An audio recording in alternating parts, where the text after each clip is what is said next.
What it is. It is Sunday, November 7th, the day after UFC 268.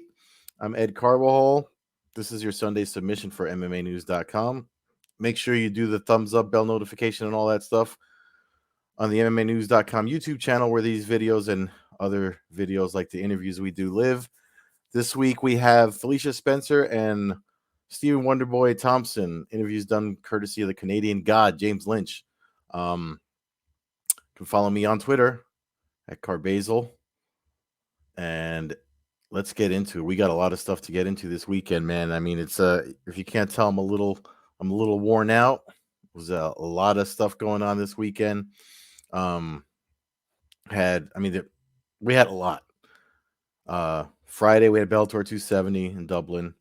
UFC 268, obviously, which we're gonna get into, and the Canelo plant that went head to head with the UFC last night too. And I was actually fortunate enough to be sitting someplace that was showing both, which is I've never really done that. So to be able to watch both and the timing, I mean, talk about coast to coast combat. Shameless plug for my podcast, Coast to Coast Combat Hour. But talk about just the I mean, competition is good for business, right? You get to find out who really wants to see what. And Saturday night, I remember a time if there was a big boxing pay-per-view of the caliber of Canelo and Plant, then the UFC wouldn't go. It'd be a fight night. But I think we learned, oddly enough, with UFC 244, the last time they were in Madison Square Garden. That was with DAZN, and I know Steven Espinosa was kind of like, F those guys, we're gonna go no matter what. But like, I remember the last when Canelo fought that year, 2019, they made him wait for the UFC pay per view to be over, before he did his thing. And their business model is different to DAZN, so it's not really pay per view. So it was kind of like pay monthly, and they were supposed to be the pay per view killer, but we see how well that's working out. Mm. But and that it's funny because it was when the UFC was in Madison Square Garden, and it was one of those moments where I think everybody, including Dana White and anyone else involved with the sport, realized it's the sport has definitely evolved to the point that they don't have to play second fiddle to anything else anymore, sort of, because we're still have to watch prelims on ESPN News and Plus or whatever because of college football, baseball, and all the other stuff going on. But that's besides the point. I mean, not everybody has to be a hardcore fight fan like myself, and even to the more extreme, the guy I do the podcast with, Matt Hawkins. But anyway, so I figured the best way to approach this Sunday submission is to go through the weekend as we led up to those two events going head to head. Starting with Friday, Bellator 270. We have the results up on the webpage. I'm not going to bring it up for you, but if you go there, we have highlights and things like that. I mean, it was Friday, which is good, but it was still kind of early for a Friday. So if you didn't catch them, I actually watched them after the fact because I was in Friday night. I was in New York City for the ceremonial weigh-ins. Because I always, when it comes to making my picks, it's good to see them facing off against one another in that state. But that's besides the point. The main event, they crowned a new lightweight champion with Patricky Pitbull. Sometimes I get confused. In the rematch against Peter Queally, which, if you remember the last time, I think it was Bellator 258, they fought, and the fight ended because of a cut that Pitbull got, and I never liked a fight ending over a technicality like that, so I didn't. I think I wrote that in my preview for MMANews.com. So I mean, I thought the rematch was warranted, and oddly enough, he got the finish he wanted over in enemy territory. So and it's also kind of cool that his brother relinquished the title to kind of be like, Now I did my thing. Now you go do your thing. You know what I mean? So that was kind of that was kind of cool of him to do. And then the co-main event with James Gallagher and Patchy Mix, Patrick Mix. Um, man, as somebody that's versed in grappling, I really like that matchup. I actually found their games to be similar as far as the way they fight each other, because they're both like guys that have a good number of wins by submission, a decent number at least. They're both they both have really slick chokes. So it's almost like I think during the broadcast somebody said it was like the battle of the guillotines because there was so many near finishes. Eventually, Mix got it, but I mean Gallagher was definitely there for it, and I posted on Twitter too. um Bellator, they treat media so good. They send out a lot of photos and stuff so you can actually look at stuff even after the fact. And I shared there was a weird I mean, I know James Gallagher is kind of like injury prone. He had like a weird boil or something on his back. Something was weird, but it didn't look like it was affecting his performance too much. So I'm not trying to take anything away from Patrick Mix because that was definitely a fight that, um, if you've heard me talk about Bellator's bantamweight division, you know that I think it's probably one of the deeper divisions in MMA, kind of like UFC's 155 division. Um, so that's definitely something I noticed. I don't know if that was anything. Maybe that's just his body. We all got weird bodies, but no two humans are unique or whatever.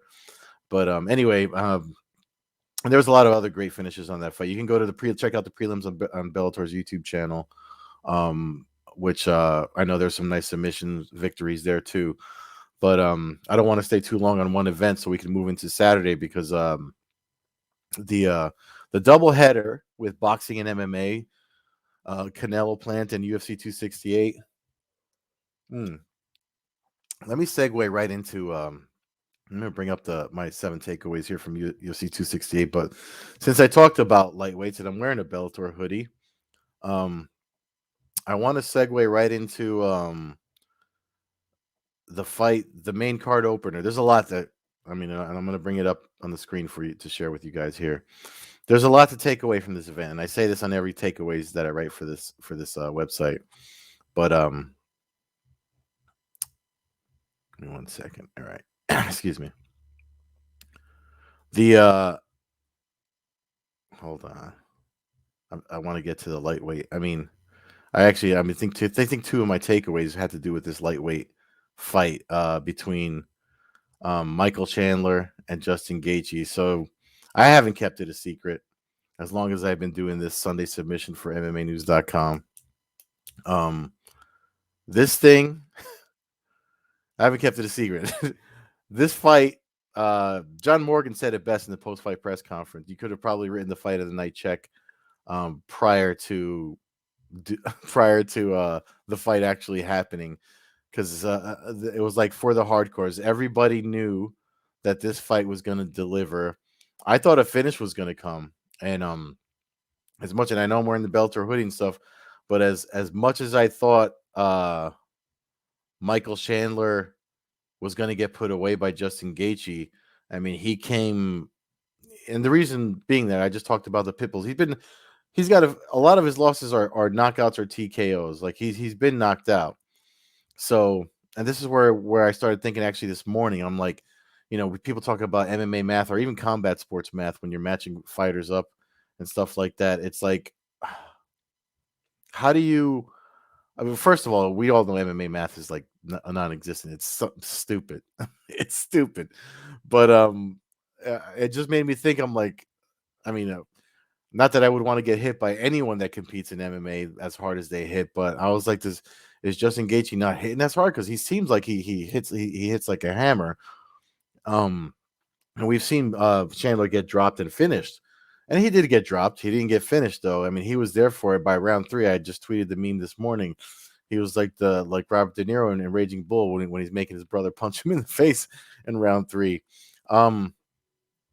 I mean, the funny thing about Chandler's history in the sport, when you look at and Eddie Alvarez was in the arena watching that fight last night. Eddie Alvarez also picked Justin Gaethje to win. I picked Justin Gaethje to win by KO, but I mean, shout out to Michael Chandler for showing us that he's I mean, I don't know how many wars he can do in his long career, because if you think about the two fights with Eddie Alvarez and Bellator, and then what he did with Justin Gaethje last night, man, that fight delivered in more ways than one. I mean, and there was points where even when he was hurt and he looked like he was about to go, he dropped. I mean, everybody knows his overhand right is usually a fight ender, and he landed that. And I was watching it with a training partner of mine who's done a lot of striking or kickboxing, and he noticed.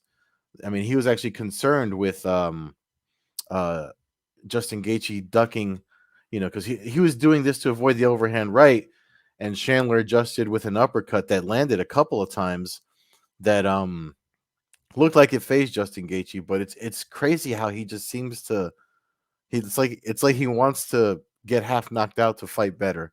I don't know how to explain it. He explained it best at the end with the post fight interview, when he said to Joe Rogan, you know, this fight happened at the wrong time. This needed to be in the Coliseum and a fight to the death. I mean, the fact that that's his mentality. Um, and of course, yeah, I'm fanboying out over Justin Gaethje, but I mean, after last night, if you're not on board with that, then stop watching MMA altogether.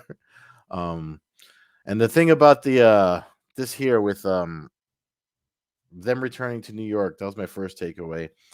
Um, if you have to remember that mixed martial arts wasn't something that we could enjoy this way in New York for a long time. And I tweeted the quote that they somebody asked Dana White, and I've asked this question actually. Shout out to Jim Genia who gave me this shirt. And we went to a rally it was like a rally or something he held at the MMA World Expo. If you ever if you've ever seen the video of John Jones and Anderson Silva like play fighting out in front of the Jacob Javits Center, it was that was the event. And Jim Genia, who if you're not following him for fight news and stuff, especially around this time, 2014, 2015, when the getting the ban lifted on the sport was happening, I mean, he was like the dude to that was pretty much anybody that was sourcing the news of that was likely coming from him. He gave me this t-shirt. I was listening to he had a whole panel and everything I've at the MMA World Expo that day. So the fact that, with COVID coming and kind of like stopping all that happening, and then, them being able to return to every single time, the UFC has come to Madison Square Garden, even Bellator. I mean, they're just the historic events that they've held in that arena since the ban was lifted. There's just something. I mean, you have to come and watch it to see, but there is something. I hate. I mean, you can drop your hate in the comments if you want. I don't give a shit anyway. But there's just something magical about sporting events in that place. I mean, I've been there for, I mean, a lot of MMA for, even though I wasn't there, but since the ban was lifted, I mean, I've been there for World Series of Fighting, PFL, UFC, Bellator, excuse me, you name it. And there's just something always memorable and cool happens in that place. And last night was no different. I mean, never outside of there's just these moments, and one of them is here. I put it up because not enough attention. The UFC does a lot of has done some things nice. Sometimes they'll put their charity advertisements in, and people kind of just wave it off. When they do something bad or wrong or perceived as horrible, especially where the media is concerned, they get a lot of shit for it. But this was something that they did last night. And Scott Fontana, I put his tweet in there because they put this plaque. Anthony Causey, who was a photographer for the New York Post, he passed away. And if you're in the media space, you saw this happening. You've probably shared a room with him or a media scrum, and a lot of times when we see each other at these things, we kind of just we're focused on what we're doing and the content that we're there to get and grab and write about or whatever, get our interviews. So you don't really get to see, because you're focused on your own work. You don't get to see the work that they do until after the fact. And he was a photographer, so no one captures memories better than photographers and videographers, filmmakers, and stuff like that. Um, and so he passed away from COVID. So Fontana found this plaque on a post, excuse me, and they put it cage side in memory of Anthony Causi and for the New York Post, and it was just it's like where he would have been shooting, and I just thought that was really cool. Sometimes they say people they play favoritism, whatever, but they didn't have to do this. I mean, the man passed away. They had someone there from the Post, but this just goes to show, like, sometimes there's like humanity in these big mega corporations and heartlessness or whatever. I just thought that was cool. So and shout out to Scott Fontana for tweeting that. I felt it was necessary for the culture of as somebody that covered the sport and stuff like that, with the ban being lifted and going to things like this. I thought that was a cool move by the UFC. So, and again, Madison Square Garden just seems to the building just seems to call for moments like that. And I mentioned the lightweight fight a lot. Obviously, I was really into it since before, but the only thing that happened, during fight week, especially when it comes to New York and dealing with the New York Commission, you worry about something happening. Mac Malley, shout out to Mac Malley from Twitter. He's like, remember that time the New York State Athletic Commission banned a fight because of quote unquote titties, but he was referring to one Misha Tate's implants or something like that. That's something of years ago. I forget, that was a Brooklyn card, if I'm not mistaken. I'd have to look back, but I mean, there's some funny business that's definitely happened there. So I mean, you worry the closer you get. And I'm surprised no one asked that question of Dana White at the post fight press conference. Like, were you worried, especially coming back after COVID with all the restrictions, and which, not for nothing. Like, as I said, I went to the weigh-ins. Madison Square Garden was on point with. I mean, I've been to other events already post COVID. I was at the AEW event in Queens, and yes, they had the signage up. You had to mask. They checked you for a vaccine, but it was kind of like, do you have it? Yeah, cool. Madison Square Garden was like, stop right there, ID, vax proof, and then go through security.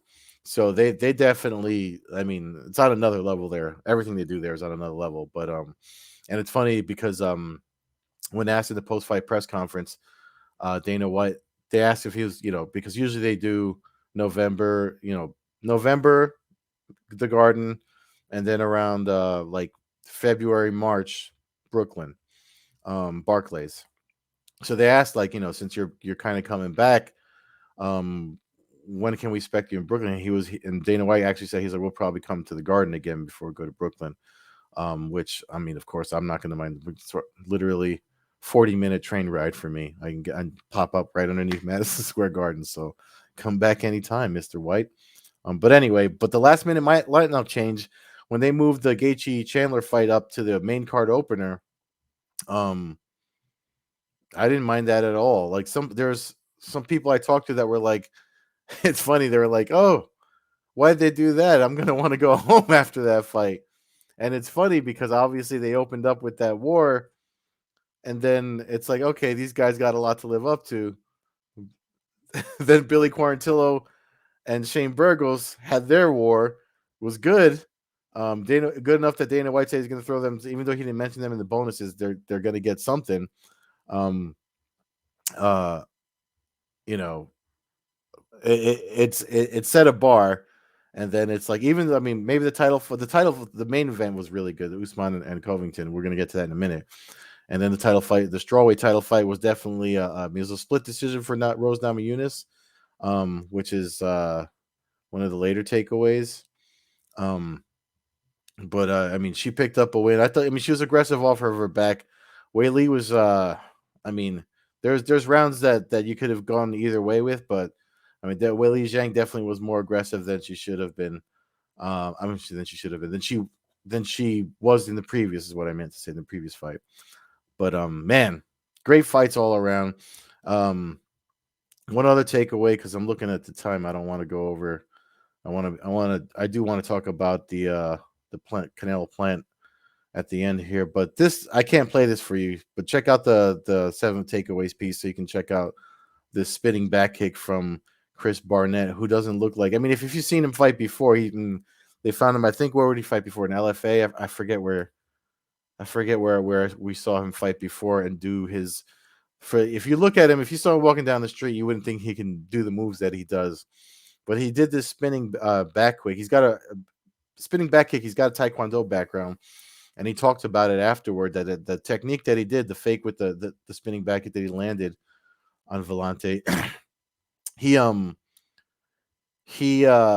that's something his father trained him with, and BT Sports spoke to him afterward, where he talked about his father's watching from home because he had a stroke. But so he's a long-time martial artist. He competed. I think he said he was Georgia State Taekwondo champion. So, and the thing is, if you look at him, you wouldn't think he can move the way he does. I mean, he's talking about going breakdancing in the subway in New York City because he was so elated with his win.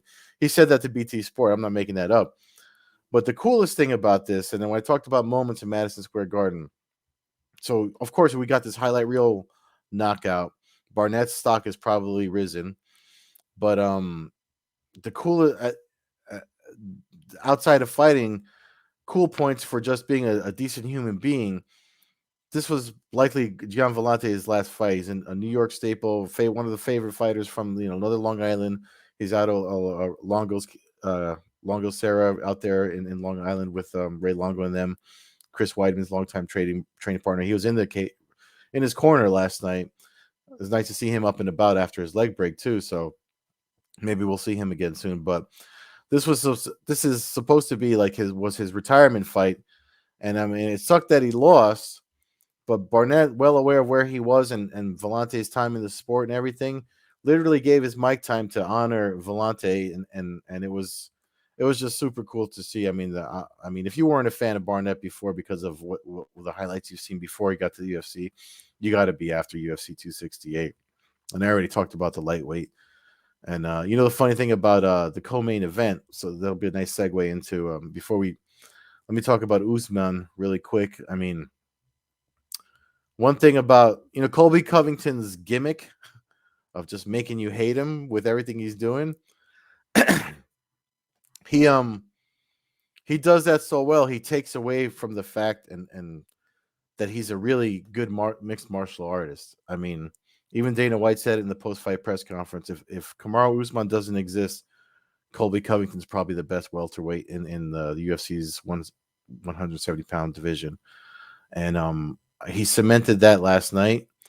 I mean, I thought Usman was going to finish Colby Covington in round 3. The fact that he somehow found something to come back and take it to him to take it to a decision that he lost. Even Usman had to give him respect after that. But so here's the funny thing about the co-main event and what was going on in combat sports overall last night. The Chito Vera and Frankie Edgar fight, all 3 rounds, the whole fight happened, and we know how Frankie Edgar knocked out. Which I mean, I if you look at my picks for MMANews.com, I hate to pick against Frankie Edgar because as a Jersey guy, I like to root for all the guys from New York, New Jersey. But he's 40. It sucks to see, and he disputed the loss, but it's crazy. But that whole fight happened while Caleb Plant and Canelo Alvarez were making their entrances into the boxing ring to start their boxing match. There was singing and entrances and I mean, I know it's fun or whatever, but it's boxing's got to kind of evolve with what folks want to see. I mean, we live in an age where 1-minute videos are more popular than this 30-minute Sunday submission that I do. I mean, if I could find a way to do 1-minute roundups of all this, those would probably do better than this. So we're in an age where people want things right away, and we complain about pacing and stuff like that. And I think that's why boxing has the troubles that it has. And if you don't believe me, listen to Teddy Atlas's interview with the Mac Life after he was in the arena. That was happening on the West Coast. Caleb Plant and Canelo Alvarez, and one of the names of boxing was on the East Coast with the UFC for UFC 268, and he even kind of hinted at the same thing I'm hinting at. But that's not to say that that boxing match wasn't worth seeing. Um, Again, I was fortunate enough to be able to watch both, and the funny thing is, again, I was watching with one of my training partners who's got a strong striking background, and he and I had the same.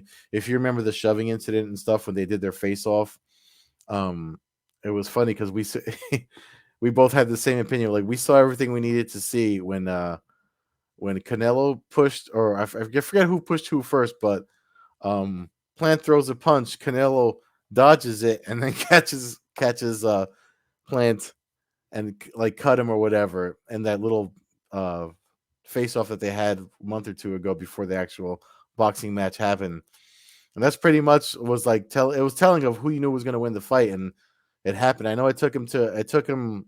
I mean, it wasn't easy, but you know, um, Canelo Alvarez definitely, he did what he does, and it's funny because Kamaru Usman was talking about how he wanted to fight Canelo Alvarez, and when Dana White got wind of that at the post fight press conference, he watched the fight too. He put money on Alvarez. You can see all that on social media by now, and but when they media asked him, Usman wants to do a crossover with a boxing match with Alvarez, and Dana White was like, no, he doesn't want to fight him because I mean he seems to be as good as you know he can be right now when it comes to the weight classes he can compete in. Canelo Alvarez. I mean, because if I'm not mistaken, Plant was undefeated before this happened, and you know now he's undisputed. Um, and It's just crazy to see that. First of all, if they went head to head, I'm anxious to see the numbers. We'll probably get those numbers on Tuesday. The thing with ESPN Plus and its streaming service, I don't know if we get to see numbers like that. People talk about fudging numbers. I mean, when I talk about this on the when I record Coast to Coast Combat Hour on Tuesday, Matt and I usually talk about that, and he's always hinting at how we we don't get the honest to goodness numbers because of how the ESPN Plus pay per views work. Because there's still buys, but I mean, how do you track those?